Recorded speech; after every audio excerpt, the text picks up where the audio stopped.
Hello, so this is the first selection of English revision on An Inspector Calls, where I will be going through the acts, well, hopefully all in this video, the characters and their quotes, and what you could possibly say about them. So let's start off with Mr. Birling.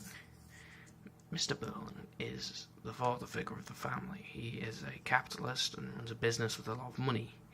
He speaks a lot of his wealth and status, as we will see later throughout these quotes, and is very much into capitalism through his beliefs, or at least that's why Priestley would make him like that, as Priestley was a socialist. So let's keep going. So, quotation 1, a hard-headed businessman. So from this quote you could pick out the fact that he says he's hard-headed. Hard-headed, the idea of being hard-headed is, well, it could mean that he doesn't change his views, which would make sense in this, as he is one of the people who stayed true to what they believed in, which this play is trying to say what they believed in was wrong, and then business brings out the capitalism in it. So he is a capitalist, and he does not change his views easily. Also, as well as that, hard-headed could mean that he was unempathetic, so he got two different views on that one thing. The next three, you'll be marrying at a very good time, there isn't a chance of war, and unsinkable, absolutely unsinkable, are used as irony, as in the future, the Titanic does sink, there is a war, and to be honest, that isn't marrying at a very good time, is it? If there's a war, and, well, the boat doesn't have much to do with that one, but they all go together to show that, despite him thinking he knows everything, deciding not to change his opinion, he doesn't. He is unaware of the future, which kind of shows him as the older generation again. Like, the younger generation or the future, he isn't, and he can't predict it. There's a very good chance of knighthood shows that he cares a lot about his rank and status, and he's constantly trying to prove why he is what he is and how he's so great. But also, the fact that he's saying there's a good chance of a knighthood, he might be sort of trying to cover up the fact that he is middle class. He's not yet upper class. The only thing that raised his class a bit was marrying Mrs. Birling, as we'll find out later. So then, this bit, a man has to look after himself, really explains Mr. Birling's key values. He's a capitalist. He believes that people should only have to look out for themselves, no social responsibility, which this whole play tries to explain is wrong.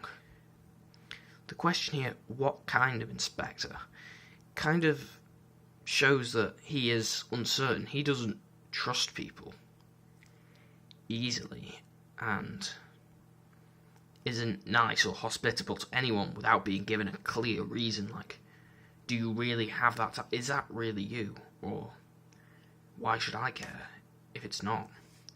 So the next line there, she had a lot to say, far too much. That is referring to Eva Smith when she was working and she asked for a pay rise. This shows that he doesn't agree with people of lower classes asking for pay rises. He thinks it's wrong, and also it could have a lot to do with the ideas of women at the time, the fact that she had a lot to say. Women shouldn't say that much and speak up for themselves. I don't know. It all links. You can always find a link to context if you think hard enough. And number 9, I've got to cover this up as soon as possible. So that happens, as we can see, in Act 3, which is right at the end of the play, which is definitely significant, as his instant thought is to cover this up. It's not to actually think about what's happened and the impact it's had on him. It's to cover this up because he wants to make his title and his status and his everything remain clear, which is similar to the next quote, there'll be a public scandal. He cares a lot about what other people think about him, which is slightly ironic considering he would do such bad things to his employees. He would refuse them raises, yet he cares what people think about him. Maybe it's because he only cares about what the more powerful people think about him. He only cares about the rich people like him. And next, probably a socialist or some sort of crank. So that's, that's just generally Mr. Birling grouping groups of people who he doesn't like, and he kind of thinks of himself as against them, not this inclusive idea which socialists will believe of one community, he is separating himself from them. Like, this idea doesn't agree with me. So he's been as capitalist as possible by really disliking the socialists. Again, number 12 here, as Gerald says, we've been had. That points out that they've been had. Something has happened. It's happened to them. They've been had. It's not changed his opinion. He's just been affected by it. It's not actually sunk into his brain the whole point of the encounter. He's just thinking of it as, he's not a real inspector. That is wrong. Nothing he said really matters. And that's the idea. He's thinking that if someone is not a real inspector, then he shouldn't have to listen to their message. He shouldn't have to listen to the message of someone without a real position. So, number 13, the famous younger generation can't even take a joke. This, in itself, the famous younger generation, the idea of the younger generation, shows the generation divide, which is clearly present in this play. It's one of the most important themes. The older generation are stuck in the past, and the new generation are nice people. That's the idea anyway, because, yeah, famous younger generation can't even take a joke.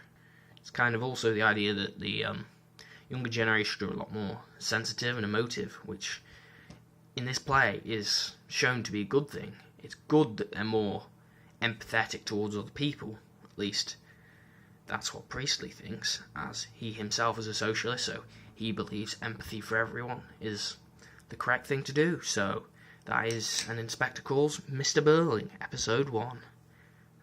Goodbye.